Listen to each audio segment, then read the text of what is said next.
Առաջին աշխատանքս 2008 թվականին է եղել, առաջի աշխատավարձս էլ եղել է 300,000 դրամից մի քիչ ավել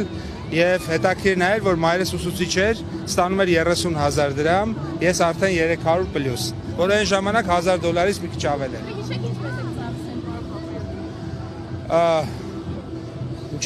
Տարբեր,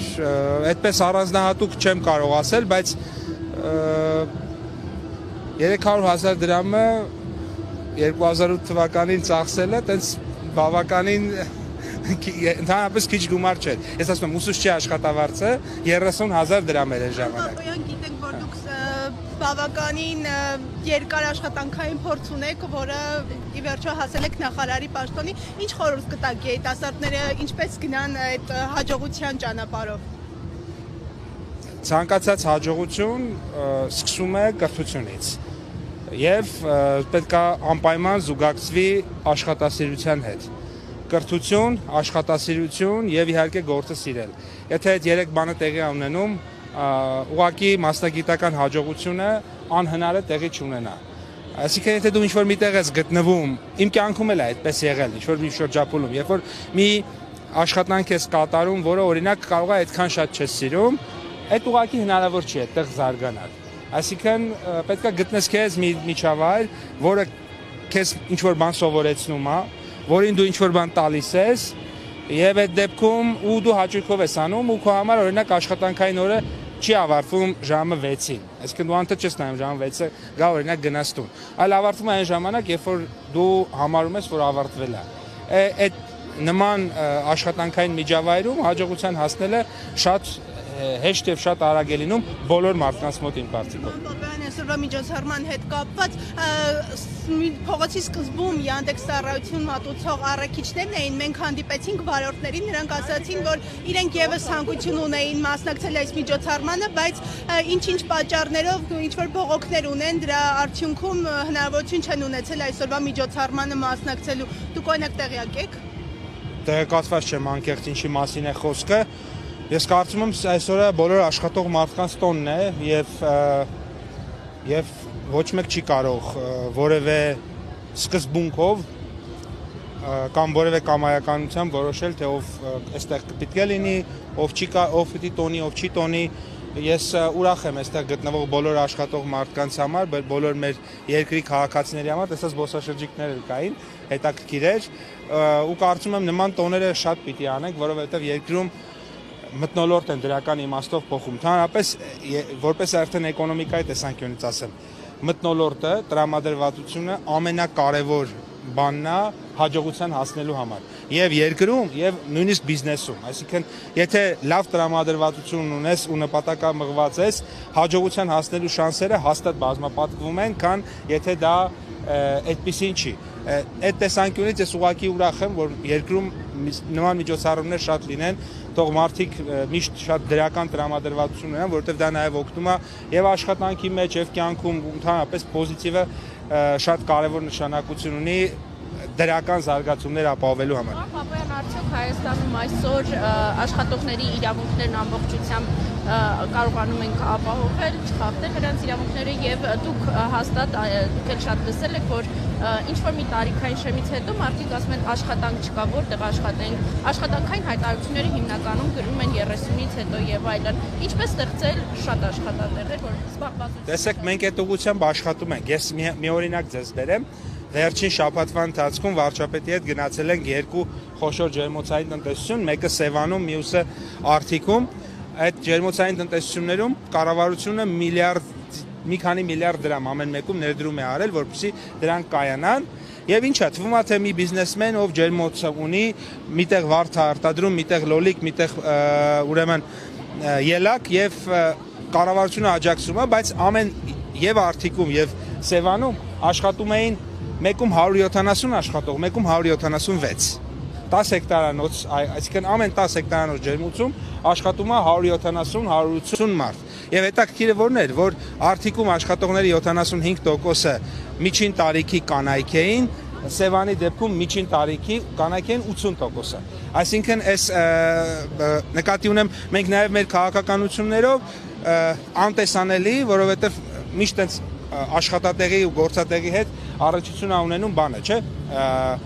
արտադրությունը, այ գործարանը, որովհետև մի գործարան լիներ, որտեղ 170 հոգի մարդ կաշխատեր, դրա մասին ամիսներով կարող էինք խոսել։ Երկու ջերմոցա, որտեղ իրար հետ աշխատում է 350 մարդ, բայց մենք դրա մասին շատ հաճախ հանրությունն չգիտի, ընդ որում շատ նաև գենդերազգայուն, տարիքային առումով շատ զգայուն։ Այդ դա է պատճառը, որ մենք մեր քաղաքականությունները ուղղում ենք այն տեղերում, որտեղ որ տեսնում ենք, որ աշխատատեղերի ստեղծում ավելի դանդաղ է գնում։ Դա է պատճառը, որ Արթիկում, Սևանում, Կոտայքի մարզի տարբեր գյուղերում մենք աջակցում ենք, որպեսզի շատ ջերմոցային տնտեսություններ լինեն, որովհետև դրանք շատ լավ տեղ են միջին եւ բարձր տարիքի կանանց համար աշխատանք ունենալու եւ իմիջիայլոց աշխատավարձն էլ քիչ չի, 200,000 եւ ավել է։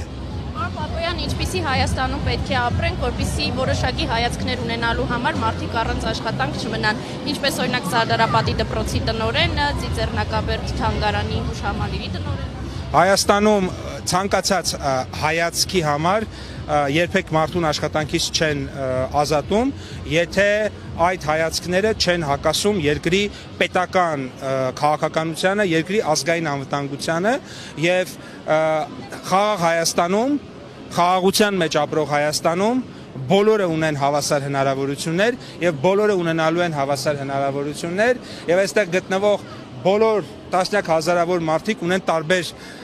քաղաքական հայացքներ, իրենք դրա համար չեն հետապնդվում, չեն հետապնդվելու, այդ թվում գործարար մեր շրջանակները, որովհետև խաղաղության եւ ժողովրդավարության, այն Հայաստանում, որտեղ կա խաղաղություն եւ ժողովրդավարություն, ուղղակի ձեր ասածը հնարավոր չի, եթե կրկնում եմ, պետական քաղաքականությանը եւ ազգային անվտանգությանը հակասող գործողություն որևէ քաղաքացի չի անում։ Շնորհակալ եմ։ Որ ոլորտներում է հիմնական աշխատատեղերի պակասը, որտեղ պետք է լրացվի, որտեղ շատ քաղաքացիների հետ երբ զրուցում ենք, ասում են երիտասարդները սովորում են, բայց աշխատատեղ չկա, որ գնան աշխատեն, հիմնական որ ոլորտներն է, որ պակաս ունի։ Տեսեք, ուզում եմ ես շատ կարևոր հիմա հայտարարություն անեմ։ Հայաստանի Հանրապետությունում կա 170,000 մարդ, որ ստիպենք, որ աշխատեն բոլորը, այդ 170,000-ը պիտի աշխատեն։ Կարճ ասած, նույնիսկ օրինակ ես շատ մարդիկ եմ ճանաչում, որոնք ուզենան կաշխատեն, բայց չեն աշխատում։ Տարբեր պատճառներով։ Մարդկա ասում է, ես իմ երեխաներին եմ պահում, մարդկա ասում է, ինձ իմ ամուսինը ապահովում է, չեմ ուզում աշխատեմ եւ այլն։ Բայց որ ուզենան աշխատեն, աշխատատեղի հնարավորություն 170,000։ Նախկինում այդ թիվը շատ ավելի մեծ էր։ Մենք 288,500-ի աշխատատեղի հարցը ապահովել ենք, առաջիկա 5 տարում եւս 125,000-130,000 կապահովենք։ Սա մեր կարծիքով այն թիվն է, որը բերելու է ըստ էության նրան, որ գործազրկություններ չի լինելու, որտեղ այն մնացած հատվածը իրենք ուրեմն այն մարդիկ են, որոնք որ ըստ էության իմ կարծիքով նույնիսկ եթե աշխատանք լինի, իրենք չեն աշխատելու, որովհետև մարդիկ կան, որոնք որ նորմալ է, չեն ուզում աշխատել։ Սա բոլոր երկրներում էլ կա։ Հետևաբար դրանից ավել ցանկացած թիվը երկու բան կա, կամ սուտ է, այսինքն խափում են, որովհետև օրինակ չի կարող լինի, մենք հիմա 300,000 ստեղծել ենք, հաջորդ 5 տարում չենք ասում 300,000, որովհետև հնարավոր չի, ժողովուրդ ջան։ Կամ սուտ է, կամ չեն հասկանում, խափում են, այսինքն անգրագիտությունն է, եւ կա երրորդ տարբերակ, օրինակ այլ երկրներից ենթադրենք ասիական երկրներից բերել Հայաստան եւս 150-200,000 աշխատող։ Ես կարծում եմ դա էլ էս փուլում նպատակահարմար չի։ Եթե այս 3-ից դուրս ենք անում, ռեալը 120-125,000-ն է, որը մենք ապահովելու ենք եւ ձեր ասած մարդիկ եւս ունենալու են աշխատանք։ Շնորհակալ եմ։ Դուք սիրում եք ձեր աշխատանքը։ Ինչ է։ Դուք սիրում եք ձեր աշխատանքը։ Ես իմ բոլոր աշխատանքներն եմ սիրել, եւ եթե ինչ-որ մի փուլում չեմ սիրել, շատ արագ այդ աշխատանքից դուրս եմ եկել, որովհետեւ եթե ինչ-որ բան չես սիրում, որևէ աշխատանք չես սիրում, ապա a. չես կարող տալ այդ աշխատանքին այն ինչ որ դու կարող ես, b. չես կարող ստանալ այդ աշխատանքից այն ինչ որ ուզում ես ստանաս կամ ճիշտ է որ ստանաս, իսկն գիտելիք կրթություն, եւ ընդհանրապես աշխատանքը այդ պարագայում դառնում է բեռ։ Իմ համար աշխատանքը դա հաճելի միջավայր է։ Ես օրինակ երբ որ ժամը 10-ին գնում եմ աշխատանքից տուն, հոգնած չեմ 1, b.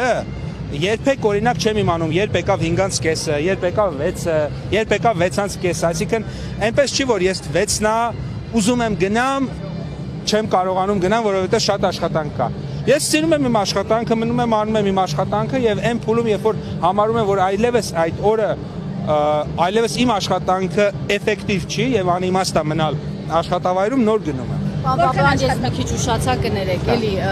մի քանի հարց սրա այս միջոցառման հետ կապված էլի, եթե մի հարց կա ու գնամ գուցե կրկնվեն հարցերը։ Պարոն Բաբայի կազմակերպել, որտեղ ինչքան ասում եմ քաղաքապետարանը չէ, բայց հայտնի բրենդներն են ներկայացնում իրենց։ Ներկայացած չեմ, ես ճիշտ ասած մամուլից իմացել եմ, որ շատ լավ միջոցառում կա, եկել եմ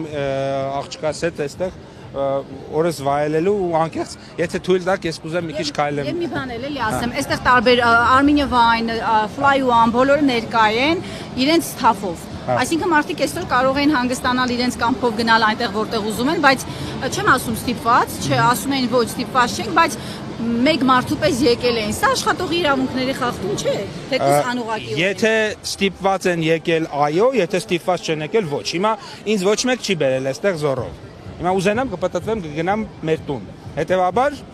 սա իմ որպես ես աշխատող եմ։ Իմ աշխատանքային իրավունքները խախտվել է, չէ։